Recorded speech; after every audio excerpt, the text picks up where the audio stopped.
Bonjour Rémi, je ne vous cache pas que depuis sa mise en place en 2011, l'Union pour la Méditerranée souffre d'un manque cruel de reconnaissance politique des États et d'une très faible marge de manœuvre budgétaire malgré notre support au Parlement européen.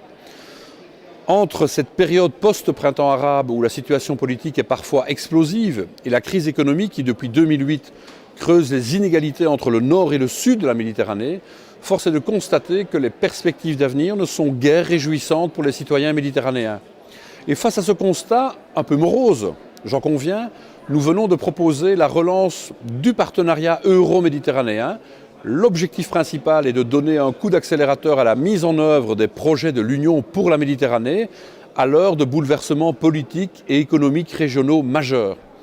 D'ailleurs, Martin Schulz, le président du Parlement européen, et qui deviendra, je l'espère, espérons-le, président de la Commission en juin prochain, avait convoqué il y a quelques mois un sommet des présidents des parlements représentant pas moins de 42 pays.